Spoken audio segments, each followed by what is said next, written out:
Presentamos Trocha Abierta. Bien, amigas y amigos, sean todos bienvenidos a esta nueva cita acá, como siempre, en Trocha Abierta, amigos de La Exitosa y oyentes de Trocha Abierta. De verdad que para nosotros es un placer estar nuevamente con todos ustedes. Hoy en compañía de mi querido amigo Martín González. ¿Cómo estás? Les habla Hugo Santaromita. ¿Cómo estás, Martín?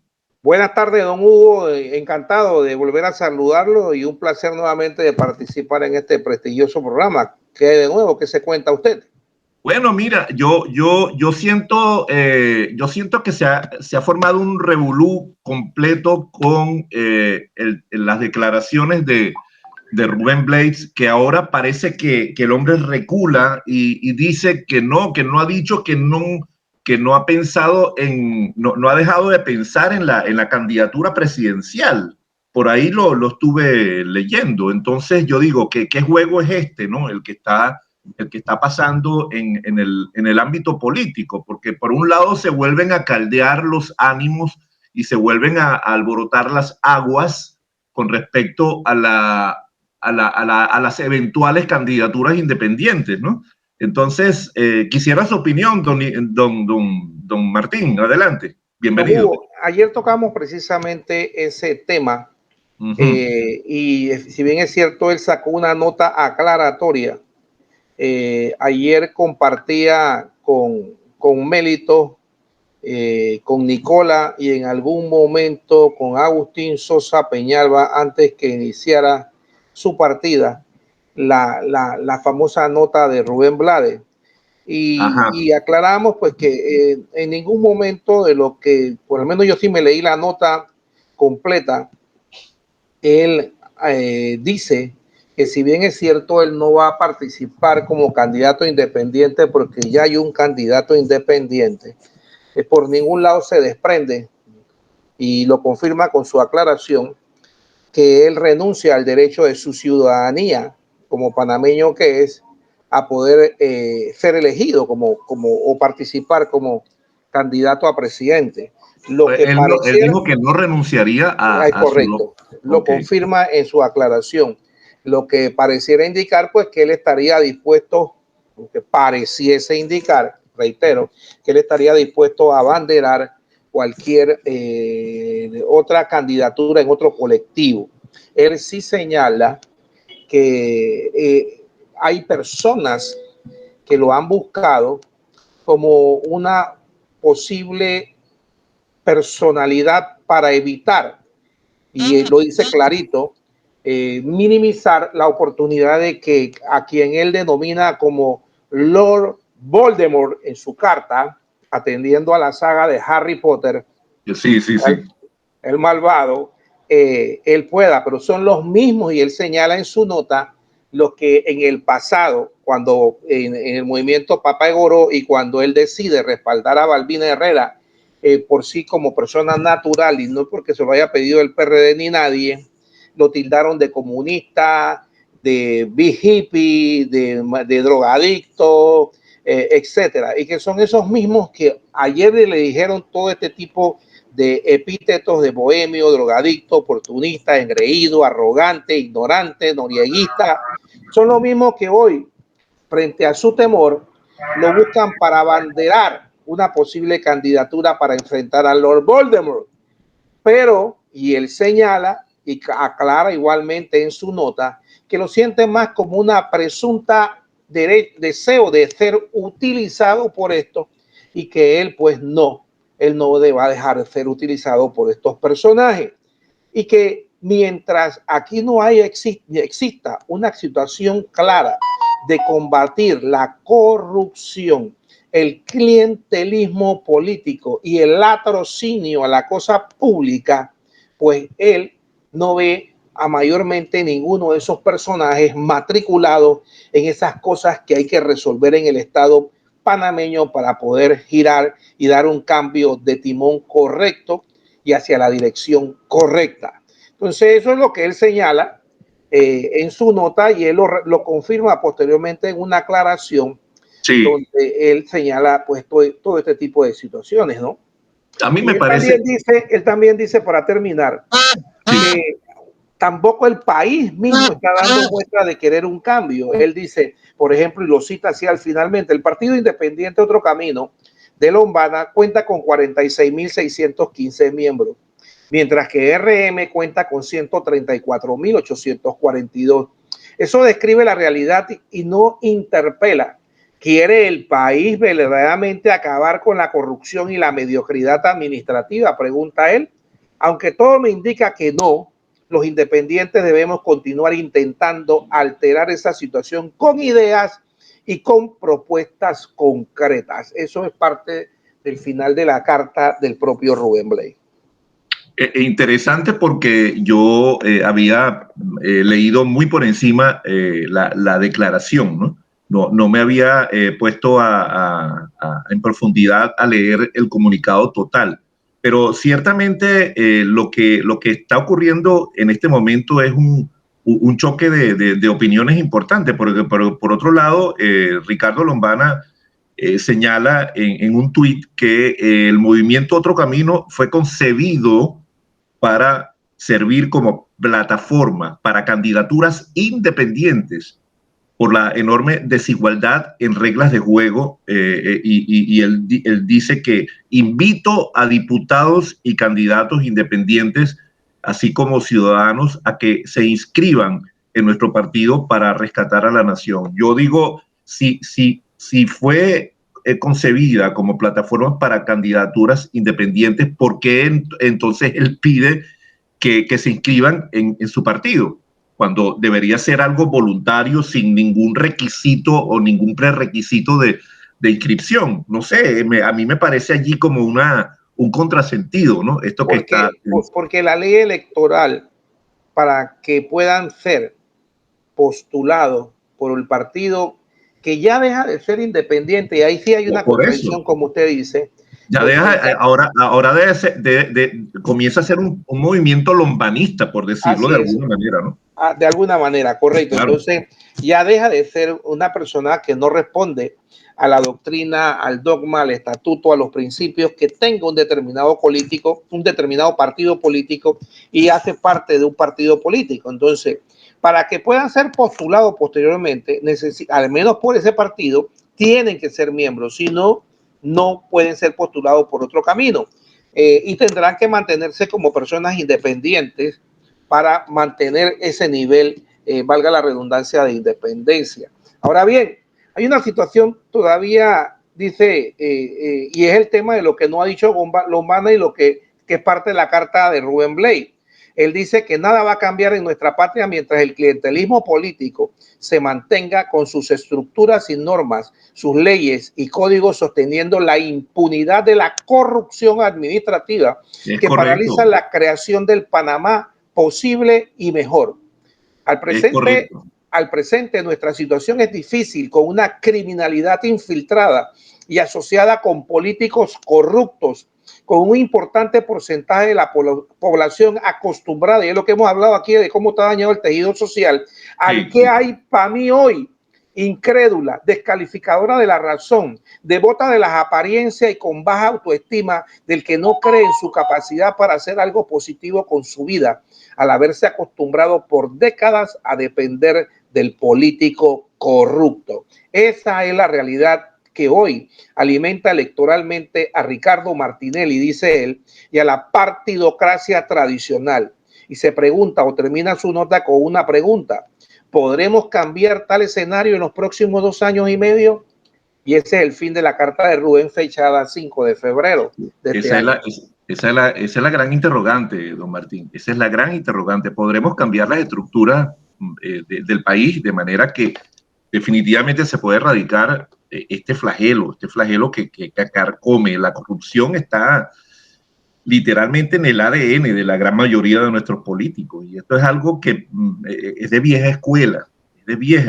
Entonces, ¿cómo hacer realmente para cambiarle la visión a los políticos y que de verdad surjan estadistas en este país, estadistas que piensen a largo plazo y no piensen en esos 5 años que que son momentáneos y coyunturales y que realmente no producen progreso, no producen desarrollo.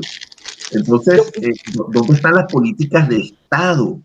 Las políticas que sobrepasan a los gobiernos, esas políticas que quedan por per secula seculorum, de manera tal de que podamos decir, oye, aquí hay una política de Estado que es respetada por los distintos gobiernos.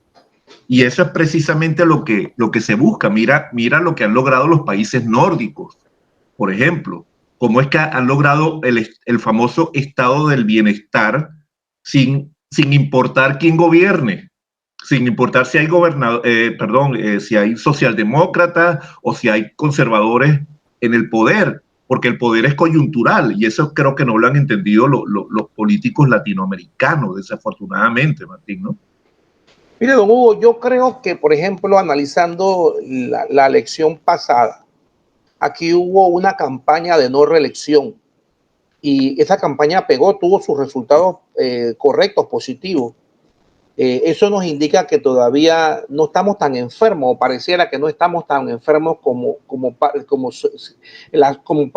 la gran parte de la sociedad del Estado panameño. Yo creo, permítame interrumpirlo, yo sé que no estamos tan enfermos, pero el problema es que si no lo atacamos, la purulencia va a ir creciendo, ¿no? La papa podrida va a terminar de dañar el resto del costal en el Estado panameño, y eso es correcto.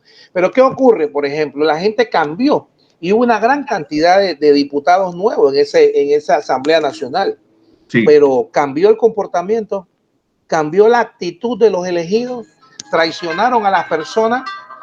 Esa es una situación que está allí y que hay que analizar y que hay que ver, porque el resultado, observe cómo los malos que se mantuvieron precisamente han subsumido a los nuevos y son los que siguen dirigiendo el hemiciclo legislativo a pesar de que quedaron poquísimos de los corruptos, de los inmensamente corruptos, de los que estuvieron involucrados en escándalos, de los que no han sido juzgados, de los que un rol del órgano judicial no ha cumplido ni jugado su rol que le corresponde, de investigar a quien tenga que investigarse y de caer y de culpable a quien se le encuentre culpable independientemente de la posición o partido político que tenga.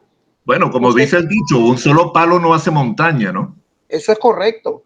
Pero bueno, tenemos que seguir en la pelea esta, que no es fácil, que no es difícil y tampoco no podemos caer con aquel adagio que dice que si no puedes con el enemigo, únete a él.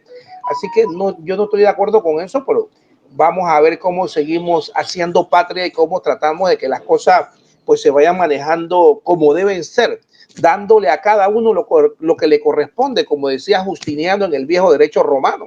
Sí, así es, así es. No, y yo siento que el problema no solamente panameño, sino latinoamericano es el clientelismo, es que está tan arraigado en el acervo cotidiano de los ciudadanos, porque los miembros de los partidos políticos están inmersos en luchas internas, que ahora viene, se va a ir todo un año en luchas internas, que lo único que demuestra es que lo único que les interesa es tomarse el control de los partidos, muy alejados digamos, de construir un plan de desarrollo para el país. Yo hago la pregunta, ¿los políticos tienen un plan de desarrollo? ¿No habría que exigirle a los políticos si se lanzan un plan de desarrollo concreto? Es decir, lo menos que, yo siento que lo menos que les importa es la sociedad para la que dicen servir, ¿no? Así debiera ser, porque los partidos políticos como ficción están integrados y dirigidos y llevados a cabo en sus ejecuciones por hombres, pero esos hombres, como bien lo dice el cristianismo, somos pecadores, somos débiles. Entonces, como pecadores estamos sujetos a las tentaciones y no puede ser que nosotros estemos siguiendo personas u hombres. Nosotros tenemos que seguir estructuras, programas, planes, compromisos, pero también debiera haber una legislación electoral que diga, si Hugo Santaromita, candidato a diputado, que iba a hacer esto, y a la mitad de su situación no ha cumplido con un 25, un 50% de lo que dijo Hugo Santaromita, hay que sacarlo, por mentiroso o Martín González, para usar el nombre. ¿Ya? Entonces, sí, claro, claro. Cosas como esas. ¿Por qué? Porque usted se va a encontrar aquí como cuentos de la época en que decían que un candidato a presidente le dijo en una población allá en Los Santos que le iba a hacer un puente. Y alguien levantó la mano y dice, ¿pero dónde está el río? Y dice, no importa, les hago el río también. Entonces, no puede ser que los perros se sigan amarrando con longaniza y que la gente sigan cayendo y creyendo en personas cuando deben estar creyendo en programas, en planes, trabajos, situaciones, y que estas deben ser posibles y deben ser llevadas a cabo y deben ser cumplidas o pena de penalización de pérdida del cargo, del puesto electoral. Claro, claro, claro. Claro, es que yo siento que hay un Estado que no está cumpliendo su rol de contralor, de regulador. Y cuando hablo de regulador, no me refiero a regularle la vida a los ciudadanos, porque esa es una gran equivocación cuando dicen, oh, el Estado, que por qué el Estado se mete en todo. No, no, no, el Estado es necesario. El Estado es necesario. Cuando el Estado convive con el capital y convive con la propiedad privada, pues es una sociedad que está avanzando, pero es el Estado el que debe regular. Pero cuando vemos un Estado débil que no hace absolutamente nada, entonces nos enfrentamos a un caos. Yo mencionaba en programas anteriores la tesis aquella del sociólogo Emily Durkheim, que decía que cuando un Estado pierde digamos, la capacidad de regular la vida de los ciudadanos, entra en una anomia, en una falta de normas, en una anarquía. Y eso es lo que está pasando. Mira, Agustín, lo que ha pasado, que ordenaron la detención de Leonardo Labrador y de su esposa Ana Lorena Chan por el caso de los hisopados en Taboga, por ejemplo. Eso es correcto, don Hugo, y antes que usted continúe, para informarle a Bolo que Nicola está tratando de entrar, pero no sé, como que no lo acepta, así que Bolo, si me está escuchando, para que vea qué está ocurriendo con Nicola. Continúe, don Hugo, disculpe que lo haya interrumpido. No, le mencionaba, por ejemplo, casos como este reciente del doctor Leonardo Labrador y de su esposa Ana Lorena Chan, que fueron aprehendidos por el caso de los hisopados en Taboga. ¿Usted cree que estos dos señores no van a salir dentro de poco? Están detenidos, pero probablemente no les hagan absolutamente nada ni le impongan ninguna pena absoluta. Entonces ahí es donde está precisamente el Estado que controla, el Estado con mentalidad punitiva, que es lo que se necesita y que no lo hay. ¿Por qué no puede haber un Estado con carácter punitivo que sancione al que cometa delito? Que eso es lo que se busca. Como mínimo, tiene que haber un mínimo de Estado de Derecho, y pareciera que lo hemos perdido. Don Martín, usted que es abogado, dígame qué diablo se puede hacer en esto. Además, usted es un activo militante de un partido, y eso pues lo tiene metido en aguas. Yo también estoy metido en un partido político en Venezuela que opera desde afuera y adentro también, con un partido de centro derecha llamado Derecha Democrática Popular. Yo soy secretario político de ese partido, ¿no? Es decir, el que diseña la ideología, entre comillas, de ese partido. Pero volviendo al punto, ¿qué hacemos con esta situación donde no hay un Estado que no regula absolutamente nada? Que lo único que regula es váyanse a sus casas porque sigue la pandemia. O sea, eso es lo que yo no estoy atacando al presidente Cortizo, no, estoy emitiendo mi preocupación por lo que está ocurriendo en Panamá, ¿no? Bien, don Hugo, mire, a mí me enseñó el doctor César Quintero en la Facultad de Derecho y Ciencias Políticas que el Estado es la organización política suprema, como una definición de Estado. Claro. Compuesta por 4 elementos que son gobierno, territorio, población y soberanía. Pero que dentro, como bien define el artículo 2 de nuestra Constitución, el poder emana del pueblo y se ejerce a través de 3 órganos del Estado que actúan separadamente pero en armónica colaboración. Pues actualmente ese sectecismo que usted expresa por una desconfianza y producto de la imagen de una justicia selectiva que se ha venido aplicando desde hace rato en nuestro país, genera una percepción negativa que yo también comparto con usted. Sí. Por ejemplo, de que definitivamente esto va a ser parte de otro gran show del Ministerio Público o no. Son los únicos, los esposos Labrador, los que estaban involucrados en ese negocio, y personal de esa institución de más alta jerarquía desconocía. Son algunos aspectos que tendrán que verse y darse para que no cambie en la mayoría de la percepción ciudadana una imagen que tenemos de una administración de justicia selectiva que corretea solamente a los políticos adversos al gobierno o al partido en turno en gobierno, que corretea solamente a aquellos que de una u otra manera estamos ejerciendo alguna voz contraria a lo que ellos están señalando, o le llevamos una expresión de política contraria a la que ellos están ejecutando. Tiene el Ministerio Público que ganar si esa es parte de la armónica separación, de la armónica colaboración, pero la separación de poderes que tiene que darse, y es donde la administración de justicia tiene que jugar su rol. Y si no lo juega, no es el Estado el responsable, porque el Estado, a resumidas cuentas, somos todos dentro de la población que compone al Estado panameño, pero que dentro del ejercicio de su soberanía, los tres órganos encargados de la cosa pública, sus personeros no están jugando el rol que le corresponde. Ayer acaba de salir un fallo interesante, donde el presidente del Colegio Nacional de Abogados demandó de inconstitucionalidad del presupuesto general del Estado, y donde fue parcialmente decretado inconstitucional el referente precisamente a lo estipulado en la Constitución de cómo debe ser la cantidad asignada a la Administración de Justicia, entiéndase al órgano judicial, al Ministerio Público y a la Procuraduría de la Administración. Y ayer, pues, ese fallo de la Corte sale de manera interesante, porque en la medida de que el órgano judicial no asegure su independencia económica, y no una independencia económica para caer en la corrupción, en la sinvergüenzura de los viajes que se criticaron de los propios magistrados de la Corte, ¿ya? De una justicia tardía, de una situación de muchos procesos que se quedan rezagados, donde no hay fiscalización hacia los tribunales superiores, y de los tribunales superiores a los jueces de circuito, a los jueces seccionales, a los jueces municipales, y donde entonces cada uno parece que tiene su republiquita y hace lo que le da la gana. Correcto.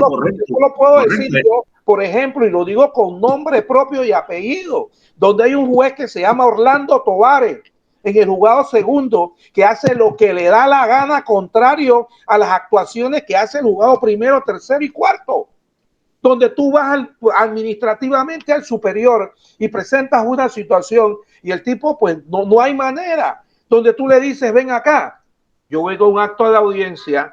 Lo que hace este, lo que hace el otro y el otro, es que levanta el acta de audiencia y dice, efectivamente, la audiencia señalada de Nicola Castillero contra Bolo Mix 507 se inició llevada a cabo con la sola comparecencia del licenciado Hugo Santa Romita, y no se pudo realizar porque el licenciado Martín González no llegó. Pero Hugo Santa Romita se va con su constancia de que él cumplió, de que él estuvo, y que la audiencia no se hizo por el irresponsable de Martín o por la correcto. Martín.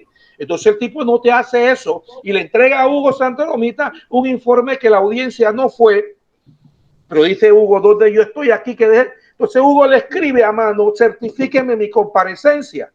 Y el tipo dice, ven acá, yo no te voy a recibir eso. Pero el artículo 3840 de la Constitución dice que usted como ciudadano tiene derecho a presentar peticiones, y él tiene que respondérsela en 30 días, y este juez se pasa la Constitución por donde le da la gana y las leyes por donde le da gana para responder al interés pareciera de alguien. Entonces, es que ese es el problema, don Martín. No puede continuar en el sistema. Ese es el problema, don Martín, que se pasan la Constitución por donde les da la gana. Buenas tardes, Nicola, ¿cómo estás? Buenas tardes, Martín, buenas tardes, Hugo, buenas tardes a todos los oyentes de Trocha Abierta y a todos los que están sintonizando la gran cadena exitosa a nivel nacional. Sí, eso siempre ha pasado, muchachos. Estoy de acuerdo. Y además, Nicola, Martín, se trata de que si el órgano judicial no obtiene definitivamente una independencia una independencia verdadera, no solamente la independencia institucional contemplada en la Constitución, sino la independencia financiera que les impida ser borregos del Poder Ejecutivo. Entonces, cuando eso ocurra, es que podemos decir que estamos avanzando. Como decía mi abuelita, en el pasado, hijo, me decía, en el pasado la educación pública y la salud pública eran mejores que la educación y la salud privada. Cuando esas cosas funcionen en nuestros países, podemos decir que el país está avanzando, porque lo público debe imponerse sobre lo privado, y eso no está ocurriendo, lamentablemente. Entonces, yo siento que mientras el Poder Judicial no tenga esa autonomía, no solamente institucional, sino financiera, y además cambiar las prerrogativas de esa cantidad de magistrados que están haciendo lo que les da la gana, entonces yo siento que aquí no vamos a avanzar como debemos avanzar. No sé qué opino, Martín. No, definitivamente le digo, ¿no? Yo le digo a mis hijas, por ejemplo, en la medida que ustedes no sean independientes en lo económico, no lo serán en sus decisiones. Bonito. Es correcto. Bonito. Sí. Y hoy por hoy la vida nos ha enseñado que, por ejemplo, hoy usted, Nicola, siendo independiente en lo económico, somos dueños de nuestros aciertos y desaciertos, de nuestras determinaciones correctas o incorrectas, porque tenemos para sostenerlo y sabemos hasta dónde llegamos. Y eso igualmente ocurre con la mayoría de los servidores públicos, pues que hoy anda en una actitud de un culto a la personalidad de cada uno en sus posiciones.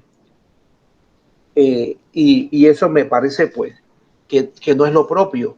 Vemos a un órgano judicial ahora con la presidencia actual de la licenciada María Eugenia López, donde ha puesto a marcar a los jueces magistrados que no marcaban. Y eso me parece a mí correcto. Ese es un avance, un pequeño avance. Porque, espérate, la Constitución dice que no hay fueros ni privilegios. ¿Por qué los inferiores sí marcan y por qué tú no? ¿Qué tú tienes de distinto a ellos o qué te hace superior? Si igual que tú, algunos de esos son licenciados en Derecho y Ciencias Políticas. Entonces, ¿con qué moral tú puedes llegar? Yo recuerdo antes, bajo la presidencia de Harley James Mitchell en la Corte Suprema se emite una ley 15 que señala y elimina lo que se conocía como la hora judicial. Es decir, la audiencia de Hugo Santoromita versus Nicola Castillero está programada para las 8 de la mañana, pero iniciaba a las 8:59 por la bendita hora judicial. El magistrado Mitchell, bajo la presidencia en la Corte, elimina y dice los días, las diligencias se efectuarán el día y la hora previamente señalada. Y eso elimina la famosa hora judicial. ¿Qué hicieron entonces los jueces? Entonces dejaron de programar las reuniones, las audiencias para las 8. ¿Y sabe qué hora empezaron a programar? A las 9. A las 9 de la mañana. Así es, ¿ya? Así es. Entonces tú de 8 a 9 no marcas. Bien, y felicito a la magistrada presidenta de la Corte Suprema de Justicia por la determinación de que se tienen que marcar, pero espero también que ellos prediquen con el ejemplo. Todos que debemos cumplir con nuestra responsabilidad horaria. ¿Por qué siendo yo tengo que llegar a las 9? ¿Y por qué si dice que la diligencia debe realizarse el día y la hora y hay jueces que llegan pasadas las 9 de la mañana? Esa diligencia no puede realizarse y tiene que señalarse que es imputable al juez. Y eso es una falta de respeto también, sin duda. Claro, pues entonces los abogados, cuando vamos a la audiencia, tenemos temor y no nos atrevemos a que la constancia quede. Y es una manera de fiscalizar la actitud y el comportamiento de ese jugador. Claro, por supuesto. Entonces, estas son las cosas que parece que viera esto, más el fallo que hubo de inconstitucionalidad que estoy tratando de buscarlo. Pareciera haber un avance en ese sentido, don Hugo. Claro. Es que, Nicola, es que iniciamos el programa conversando sobre el ADN de la corrupción y hablando de las declaraciones, de las aclaratorias que hizo Rubén Blades en torno a su posible participación política, el llamamiento a crear el Frente de Independientes y otra vez nuevamente aclarando la situación de que él no va a renunciar a su ciudadanía, a su doble ciudadanía para lanzarse en el terreno político, ¿no?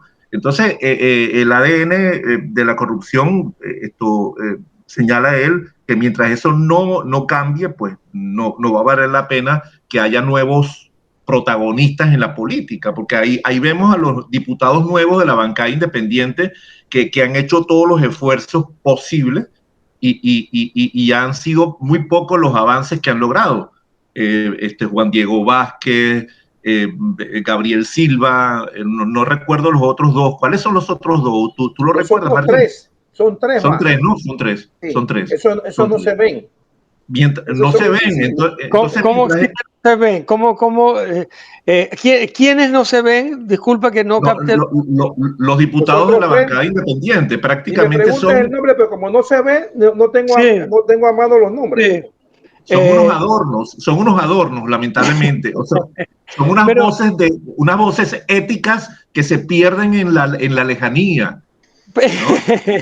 Es el poético, pero ellos no son los que al principio yo estoy tratando de aquí de ver si le saco un tema para ustedes y más. Antes que tú sigas buscando ahí, Nicola, la decisión sobre el tema de la Corte fue comunicada a través de un edicto calendado 8 de febrero por la Secretaría General, la licenciada Yanitza Yuen. El fallo no ha salido todavía, pero será interesante ubicarlo. La demanda había sido presentada el 6 de abril del 21 por el Consejo, por representantes del Consejo Judicial, ya a fin de hacer prevalecer el contenido del artículo 214 de la Constitución, que señala que los presupuestos del órgano judicial y del Ministerio Público no podrán ser inferiores en conjunto al 2% de los ingresos corrientes del gobierno central, y eso no lo respetaba el gobierno central por parte del Ministerio de Economía y Finanzas y el órgano ejecutivo. Este fallo es un logro importante para asegurar la independencia financiera de la Administración de Justicia, que hablábamos de eso, don Hugo, expresó Carlos Lee, de Alianza Ciudadana Pro Justicia y miembro del Consejo Judicial. El Pleno de la Corte determinó que son inconstitucionales los artículos 7 y 8 en los renglones que establecen el presupuesto del órgano judicial y de las Procuradurías de la Nación y de la Administración, y los artículos 28, 29, 30 y 31 de la Ley 176 del 13 de noviembre del 2020, que dicta el presupuesto general del Estado para el año 2021 por un monto de 24.192.000.3 millones. Esta ley no está vigente, dado que fue reemplazada por la Ley 248 del 29 de octubre del 21, que dicta el presupuesto para la vigencia del año 22. Los artículos 7 y 8 de la Ley 176 del 20 incluyen una tabla de los gastos corrientes y de capital de todas las entidades del Estado. En tanto, el 28 dicta el presupuesto del órgano judicial para el año 21, que fue de 182.2 millones. Los otros tres artículos demandados, 29, 30 y 31, se refieren en el presupuesto del Ministerio Público, el de la Procuraduría General de la Nación, que fue de 195.5 millones, y el de la Administración de 6.6 millones. Entonces, ese fallo tiene una importancia, aunado a la actitud que viene asumiendo la presidenta actual de la Corte de exigirle. Y a pesar de eso, Hugo, la Asociación de Jueces y Magistrados presentaron un recurso de reconsideración que fue rechazado por la sala. Así que pareciera haber algún avance. Pareciera haber algún avance, pero eso yo siento que es como una aguja en un pajar, ¿no? Los tres diputados que mencionamos al principio se comportaban bien firmes, pero de repente se desinflan.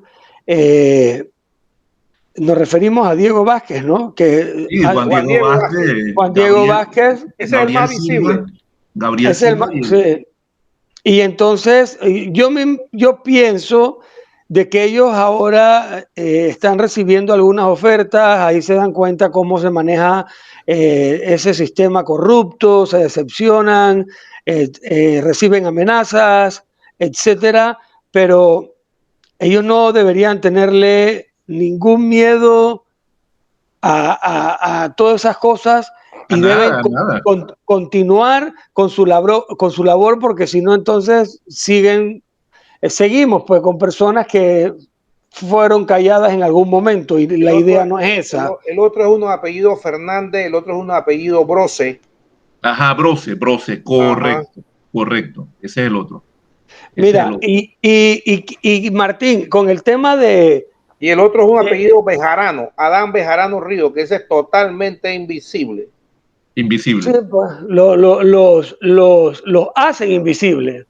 No, ellos se hacen invisibles. Sí, Martín, porque tú no sabes si el Tandy que ven acá, tú ahora no vas a tener tanto, no te van a aprobar la ley esta, etcétera. Perdón. Los presionan y se quedan callados, los intimidan, pues. Me explico, puede ser, pero en lo que escuché, que felicitaba... Disculpa, Nicola, déjame aclararte allí. Yo creo que más que los intimidan, yo siento que ellos se sienten sobrepasados ante una situación, cuando ellos se sienten que no pueden con el monstruo. Exacto, ¿no? También, sí, exacto. Yo siento que es eso, no es que los intimidan, porque yo no veo a Juan Diego Vázquez como un muchacho cobarde. Yo creo no, para nada. Todo lo contrario, el muchacho ha sido un diputado duro, vertical, sí, correcto, punzante en sus declaraciones, que eso es lo importante, valiente, pero yo creo que la situación lo rebasa. Sí. No, yo no siento que se desmorona y dice, oh, no puedo. Exacto, no puedo solo. No puedo, pero bueno, necesitamos, él denunciaba cosas, ya no se escuchan denuncias. Aquí yo los escuché que Martín felicitaba a, si no me equivoco, no conozco mucho lo de la Corte Suprema, la nueva presidenta de la Corte Suprema fue esta que hicieron el show, hizo algo como que puso a los magistrados a marcar en hora correcta. A marcar tarjetas de entrada, ¿no? Jueces y magistrados. Jueces y magistrados, me parece muy bien, Martín, eso me parece muy bien. ¿Será verdad? Bueno, esa es la otra cosa, ¿será verdad? Vamos a ver aquí qué es verdad y qué es mentira. Porque por lo menos es verdad en el sentido de que la Asociación de Jueces y Magistrados presentaron un recurso de reconsideración, el cual salió comunicado en los medios de comunicación que había sido rechazado, y ya la ejecución depende de ellos, porque si ellos ya está esa desinstrucción y ellos quieren pasar por encima administrativamente, quien desde arriba regenta la administración. El doctor Quintero nos enseñó en la Facultad de Derecho que cada uno de los órganos del Estado tiene una función judicial, legislativa y ejecutiva. Cada órgano del Estado legisla internamente, ejecuta internamente, ¿ya? Y sanciona internamente. Entonces, tiene funciones judiciales, legislativas y ejecutivas. Entonces, esta es una función ejecutiva del órgano judicial. Si ella no cumple en esa disposición ejecutiva de quien regenta hoy por hoy el órgano judicial del cual ellos forman parte, ya es una situación de insubordinación y eso debería llevar a cabo a la destitución de la persona.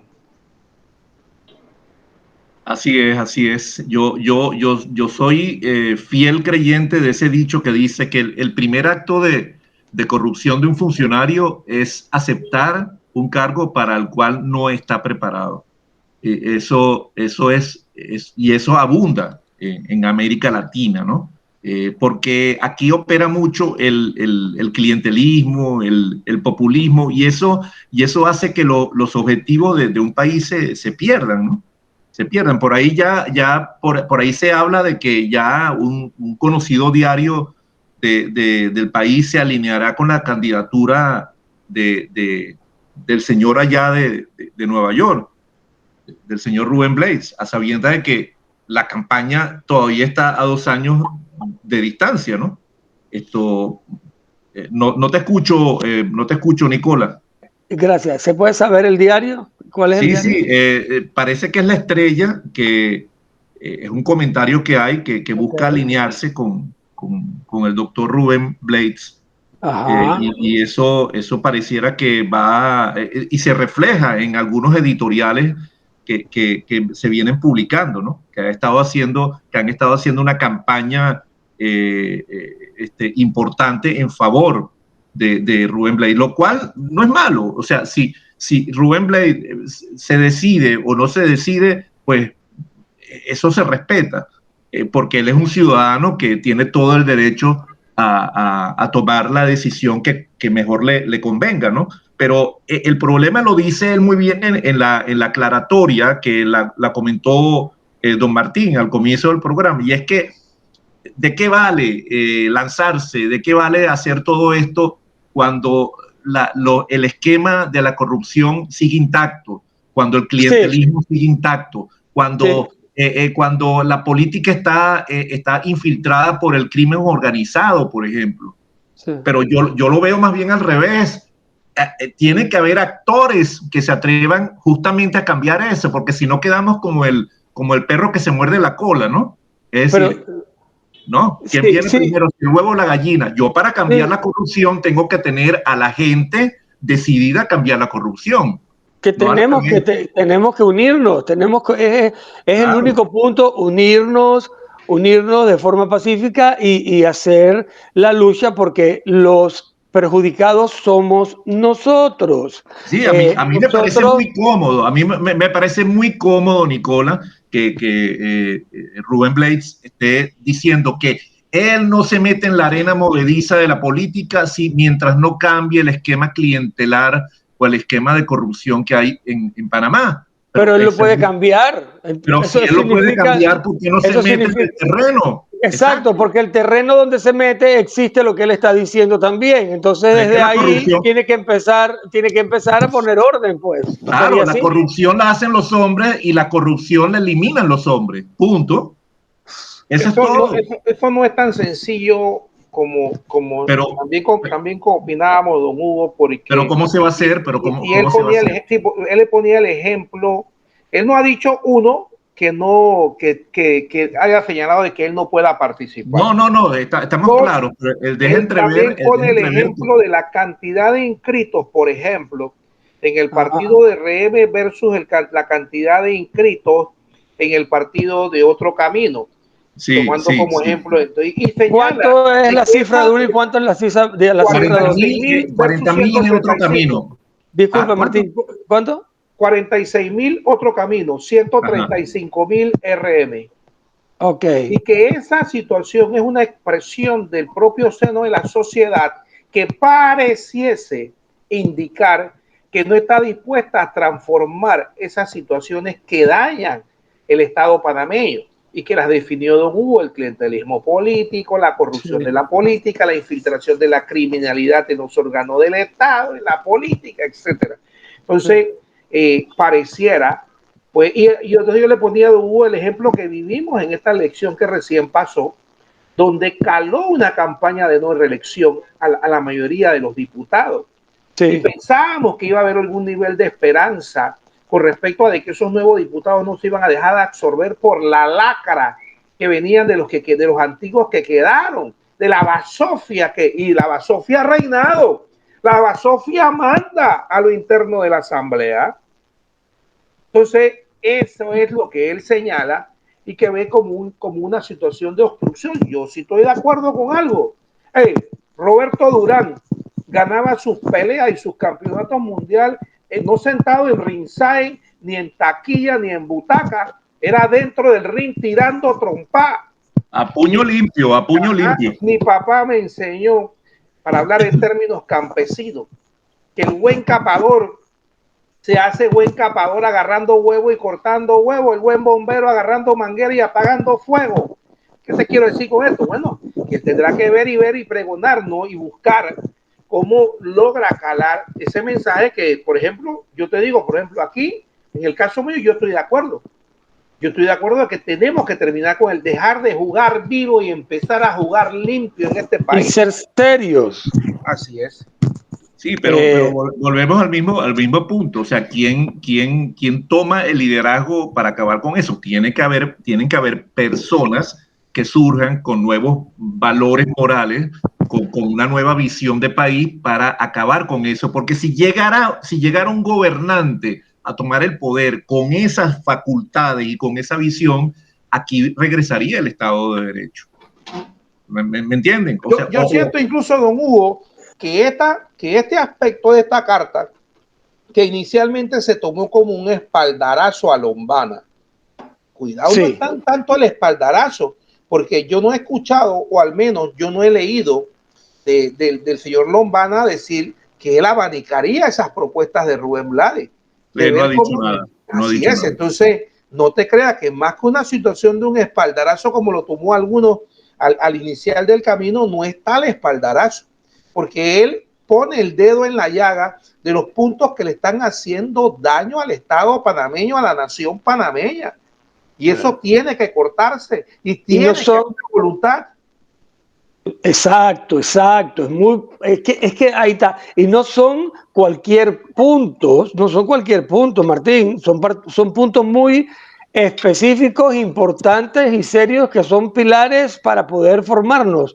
Pero se me fue lo que Martín acaba de. La voluntad. Martín, si no hay voluntad, si no hay organización, lo que a veces pienso es que nosotros los panameños de repente nos desanimamos y no es que no nos atrevemos, sino es que se nos va el ánimo de ponernos en eso, pero falta la voluntad, el ánimo. Pero aquí en Dumas Informa, tiene su canal y sus redes electrónicas. Él le entrevistó a una persona de Cambio Democrático, la cual tiene una respuesta para Rubén Blades. Yo lo pude grabar en audio, se los voy a ver si me dicen si se escucha. A ver qué dice. Sí, amigos de Dumas Informa, bueno, vamos a hacer una entrevista interesante. Tenemos a Mariela Jiménez, ella del movimiento Realizando Metas, pero durante todos estos días está sonando el tema de Rubén Blades, sobre todo cuando hablaba de que tenía una aspiración a la presidencia de la República. Ahora dice que ya no, recomendando a sus seguidores a inscribirse o que participen en el partido Movimiento Otro Camino de Ricardo Lombana. Recordamos miembros de Frena de eso, dice que hace un año el propio Rubén Blades había dicho que Lombana no despertaba ni sospecha. Pero bueno, Mariela Jiménez, ¿por qué Mariela Jiménez?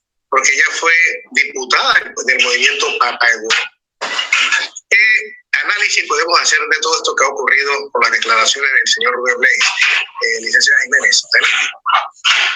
Bueno, mire, yo no sé por qué la gente, nosotros los panameños, no queremos hacer ilusiones con Rubén Blades. Si desde el 94 al 99, Rubén Blades nos hizo a nosotros los panameños una gran traición. Nunca llegó a hacer nada en el partido Papá Egoro porque él tenía otros intereses como hacer que el partido PRD, donde después trabajó como ministro, él quería y ayudó para que el PRD ganara. Yo personalmente, Mariela Jiménez, que lo conoce, sabe que Rubén Blades es buen compositor, buen cantante, pero pésimo político. Yo siempre he dicho que Rubén Blades nunca quiso agarrar y tomar el rol que le había dado la vida, que le había dado los panameños, para que en un momento dado él podría haber sido, por ejemplo, candidato a la presidencia, y quién sabe, a lo mejor podía haber ganado. Pero Rubén Blades no está hecho de esa madera. Él está hecho de cualquier madera, menos de una madera pura que le dé al panameño la oportunidad. Gracias a Dios, nosotros sí tenemos una persona que siempre promete y cumple, que es Ricardo Martinelli, porque Rubén antes hablaba de Lombana, que decía que Lombana no levantaba ni sospecha. Ahora está pidiendo que la gente se vaya a apoyar a Lombana, pero el pueblo panameño sabe que el único candidato que hoy por hoy va subiendo en todas las encuestas, y que si hoy fueran las elecciones, hoy él, Ricardo Martinelli, fuera el presidente de Panamá. La gente cree, ya la gente probó en la presidencia de Ricardo Martinelli, la gente sabe cómo se vive con Ricardo Martinelli, y el pueblo panameño es el que tiene todos los beneficios. Mire, Rubén es buen cantante y buen compositor, pero pésimo como político. Nadie le hace caso a él. porque él no sabe de política y ni le interesa al pueblo panameño. Yo no escuché en estos 2 años a Rubén Blades hacerme un concierto para ayudar a la gente que hemos sufrido acá en Panamá por coronavirus, y nunca he visto a Rubén Blades apoyar a ningún panameño. Así que yo no espero nada de él. Actualmente Rubén Blades dice, en un artículo que él escribió, ¿no? Dice, con Martinelli en el poder, Panamá quedaría certificado oficialmente como un estado corrupto. Bueno, lamentablemente él ha ofendido a los panameños. Lo que no sabe Rubén es que nunca lo hemos escuchado en el gobierno de Varela ni en el gobierno PRD decir nada. Rubén Blades es mudo. En el gobierno PRD no dice nada, y mucho menos dijo todo lo que no hizo Varela, y que nosotros estamos pagando la consecuencia de una mala educación, mala salud y todos los proyectos que Varela paró, y que lamentablemente este gobierno PRD está en lo mismo. Busque una sola obra que ha hecho el partido PRD y Rubén Blades no dice nada. Rubén Blades nada más habla de Ricardo Martinelli, pero a la vez lo que hace Rubén Blades es darle más fuerza a Ricardo Martinelli, porque si Dios quiere va a ser el próximo presidente de este país. Bueno, ese es el compañero, el pariente. Dumas informa en esta entrevista. Estas fueron las palabras. Yo considero que ahora Martinelli, mira, en estrategia, pues sale Rubén con estos petarditos, sale el otro que todavía no, como tú dices, que no se ha pronunciado, porque lo tienen ahí, le dicen, bueno, tú sal tal día, primero Rubén. Pero con esto que ha pasado y esta línea que siguen, ya viene prácticamente el grupo de Martinelli en respuesta a Rubén. Yo pienso que con estas palabras ya lo acabó. Bueno, al panameño le gusta esto, el criollo, me explico. Entonces comienzan a sacar gente hablando de él y lo van a destrozar y le van a empezar a desenterrar cosas, y nada más falta que Martinelli tenga su su pedigrí y su expediente de esos tiempos y le saque yo formo parte de esos panameños y a mí no me gusta eso, y yo tengo mi propia percepción. Yo puedo decirte, como te dije con anterioridad, antes que pusieras las palabras de la licenciada Jiménez, ya, de que se ha malinterpretado, como muchos no han leído la carta. Se ha malinterpretado que esta es un espaldarazo a Lombana. ¿Tú dices que no es? No lo es. No lo es. Okay. No lo es. Y yo te digo, yo me leí la carta entera, y si lees la parte final que le leía a don Hugo Enante, en la medida que no se corrija esto y esto, con las comparaciones de un pueblo inclinado hacia esto, no va a haber mayor situación. Y termina con una lapidaria pregunta: ¿podremos cambiar esto en 2 años y medio? Y además, Nicola, las palabras de Mariela van orientadas a la defensa del interés que ella representa y el cual está marcado, y eso está clarito. Esto es una total evidencia, una situación entregada. O sea, a mí, ciudadano pensante, ¿ella me va a convencer? La respuesta es no. Tampoco. Ni a mis allegados, ni a la gente que de una u otra manera conmigo conversa. No sé a ti. Los criollos no, entiendo, y es verdad, es cierto que, o sea, algunos nos enredan, yo caigo en el juego, pero ellos lo que buscan es caer en el juego. Si tú estás pensante, más atento, ya tú, es como tú me dices, yo no le hago caso. Yo te quiero preguntar, porque yo me estoy comiendo un poco el cuento.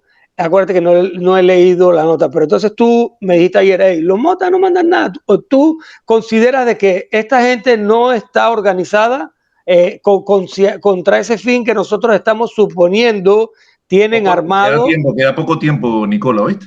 ¿Sí? Yo sí pienso de que, como le dije al inicio a don Hugo en la carta, Rubén llega a su conclusión de que aquellos que lo están buscando y abanicando hoy en el 22 son los mismos que ayer lo catalogaron de drogadicto, de hippie, de comunista, de irresponsable, arrogante, frente a su temor, y que lo quieren es utilizar Y lo dije clarito. Mira que él está haciendo ese análisis. Pero también hace el análisis del país, de la situación interna que está ocurriendo. Y sí, hay un peligro con Lord Voldemort. Ahora te digo una cuestión. Yo votaría por Lord Voldemort solamente por verlos destruirse unos con otros, porque todos forman parte del mismo cesto. Así mismo es. Tiempo, Así mismo es. Es tiempo. Entonces, bueno, mañana, gracias Martín González con nosotros, te queremos mucho, que tengas muy buen día, Hugo. Gracias también. Mañana tratamos el tema de los medicamentos, hay un tema de foco también, hay otras cosas interesantes. Muchas gracias, don Hugo Santoromita, te quiero mucho por estar con nosotros. Hermano. Polo, Indamix, a todos los oyentes de la gran cadena exitosa, mi nombre es Nicola Castillero, nos despedimos. Quedan en compañía del doctor Miguel Antonio Bernal con el programa Alternativa. Trocha Abierta lo pueden sintonizar y ver a las 4 de la tarde por ETV Panamá. Y si no, en las redes de Trocha Abierta Panamá, YouTube y Facebook. Bye. Buenas tardes.